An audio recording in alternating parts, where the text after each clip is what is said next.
Just gonna adjust the camera real casual so that the light is a little better and my face doesn't look as creepy. Um, I've been getting a lot of questions online as to why I have not been posting makeup tutorials, why I have not been posting photos of my face, posting um, why I haven't been posting I haven't been posting anything personal or involved with myself. I've only been posting covers that don't show my face. I've been posting remixes, I've been posting edits. I haven't been posting anything personal, and that's unusual for me. So I felt that an explanation was needed because I feel like I'm at a point now where I can share. Um, the past few months for me and my family have been really hard. Um, I guess I should go back to, I guess, when things started to get difficult. Back in May, when I was finishing up high school, there was a misdiagnosis with medication. They meant to put me on a medication to help with my insomnia, which is quite severe. And they accidentally put me on medication that lowered my blood pressure. I remember waking up in the middle of the night and I remember going to get a drink. My mouth was super duper dry, and I was like, okay, I can go back to bed if I get a drink. And I remember being really, really dizzy, but I'm used to dizzy spells, so I'm kind of like, okay, whatever, let's just like get my drink and go back to bed. And I remember opening the fridge and taking out a container of milk and getting a glass. I don't really remember anything after that. The next thing that I remember is opening my eyes and thinking, why is the milk on the floor? Wait, why am I on the floor? Um, I remember standing up and I remember trying to continue to pour my drink. The noise that I had made when I fell woke my dad up. And I remember my dad coming around the corner into the kitchen. And I remember him asking me if I was okay. I do not remember anything after that.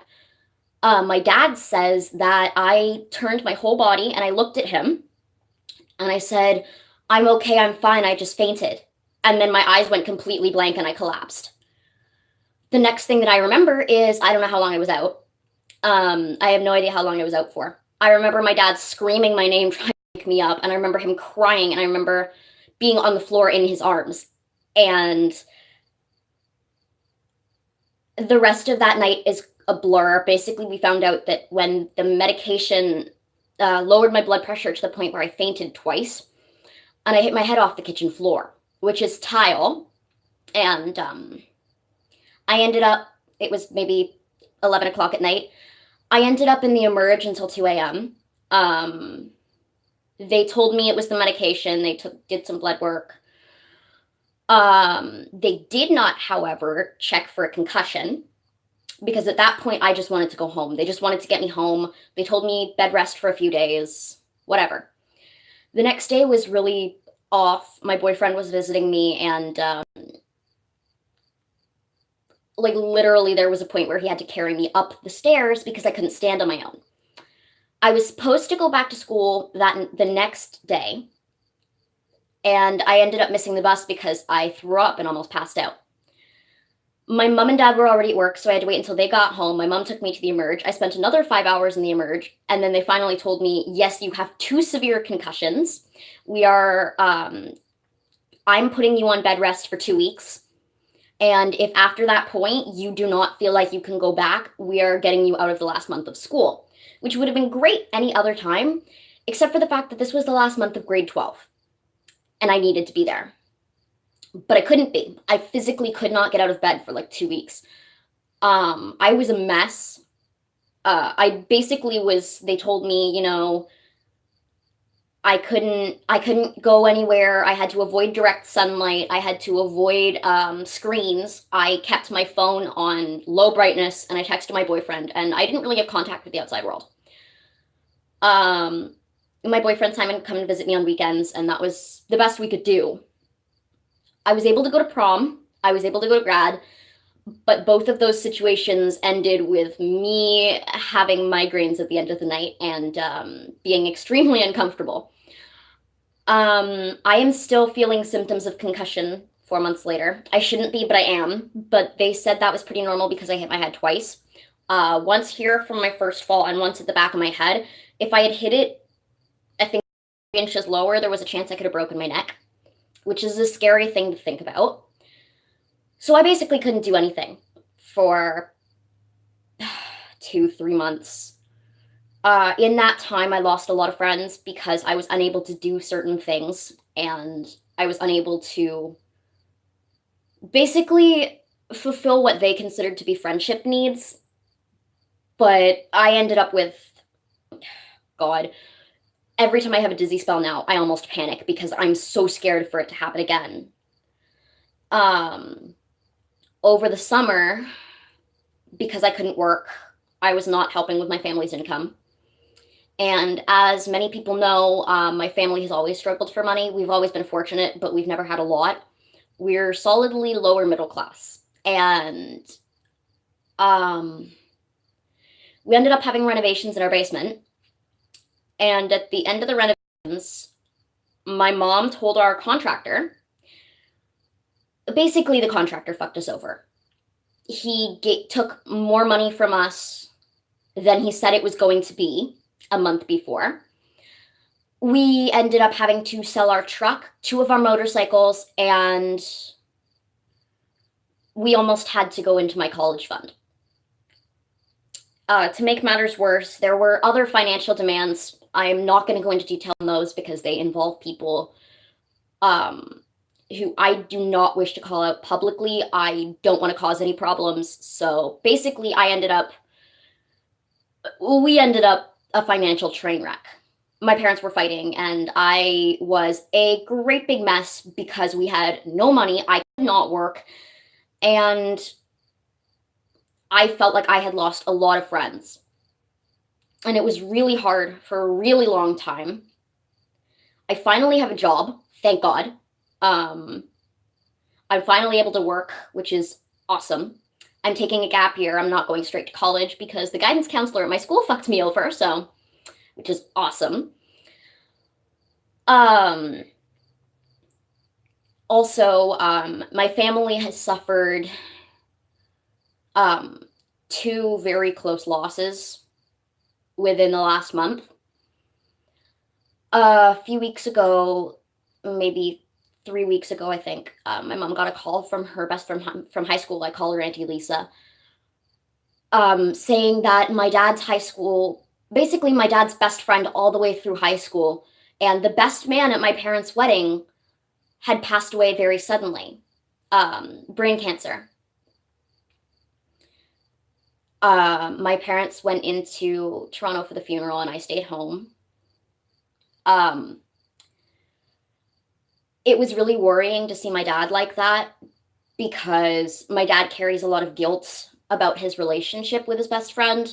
They got into a fight before I was born, and they haven't really been on good terms since. And then he passed away very suddenly, and my dad was carrying around a lot of guilt with that. So that was very rough.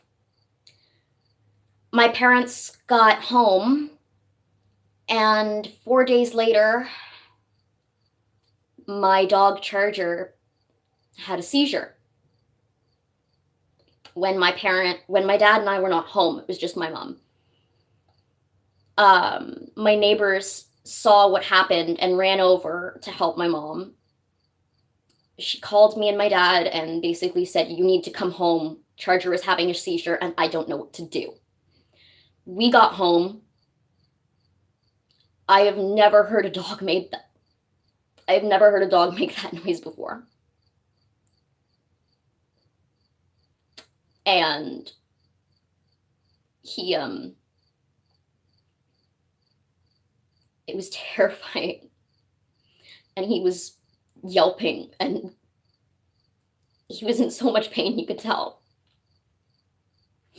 So as a family, we decided to put Charger down. We found an emergency vet clinic that would do it. I said goodbye, and my parents took him.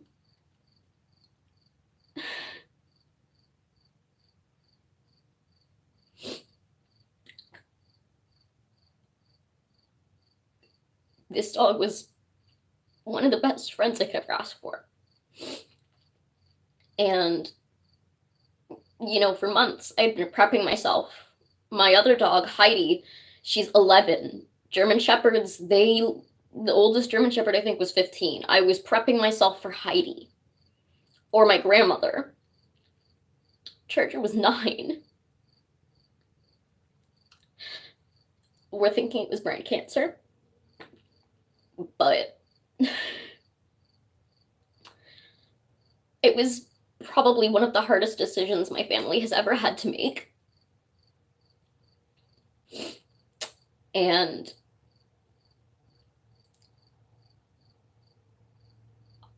we all carry a lot of guilt because of it.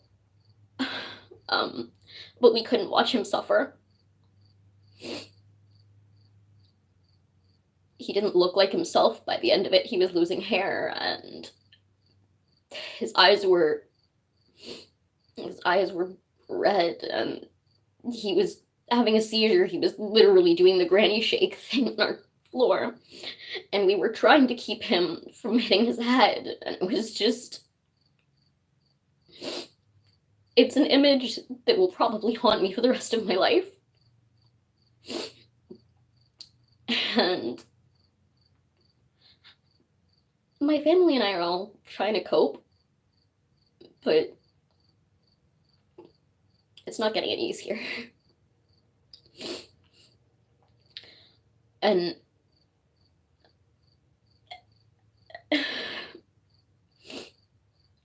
I've been a mess. Basically, since my injury. And my family has been through hell in the last 4 months. And the problem is that during the time between my injury and the loss of our dog, I suffered a mental health relapse. And I almost tried to take my own life again. And I was lucky in the sense that I had the support of my parents and my best friend Laura and my boyfriend, thank God for them. But I don't think I've ever, it was,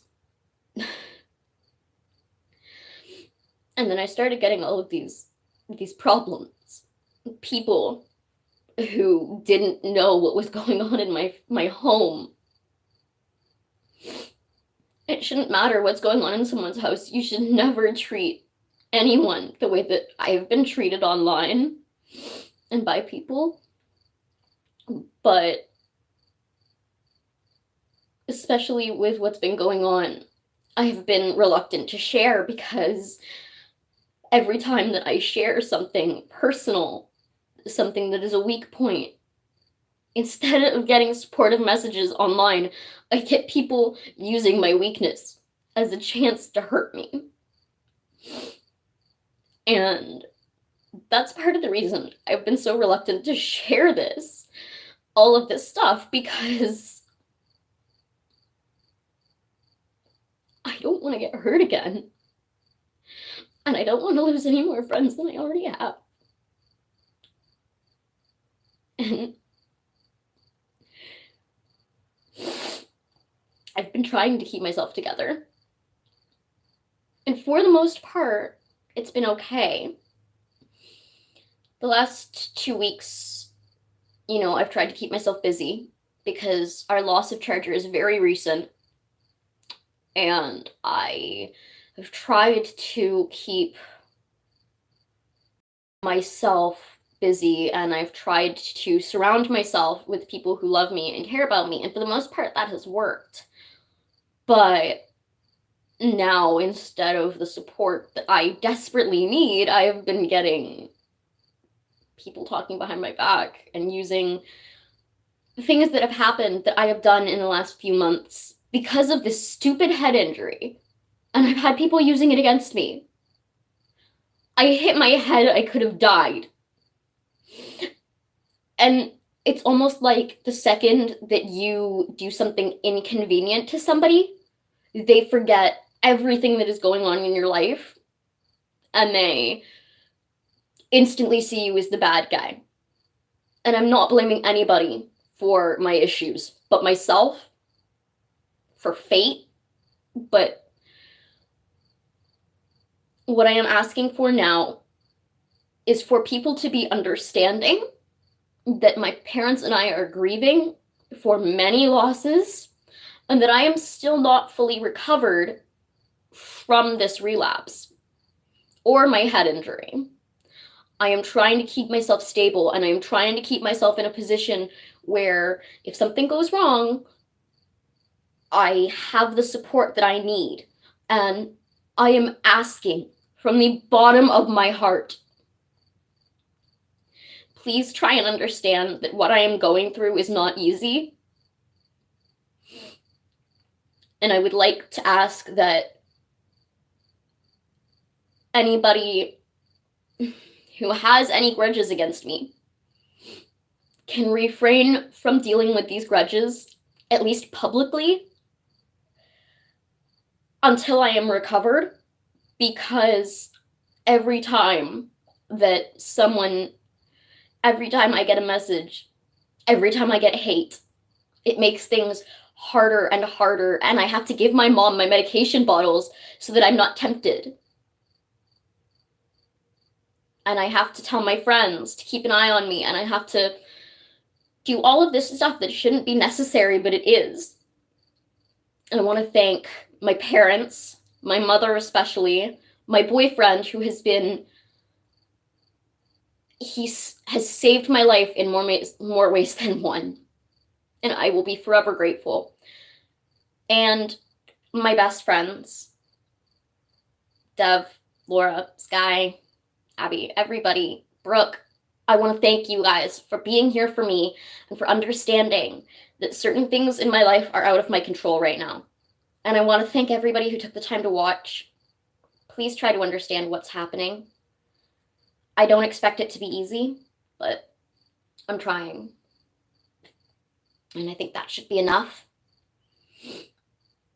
So thank you.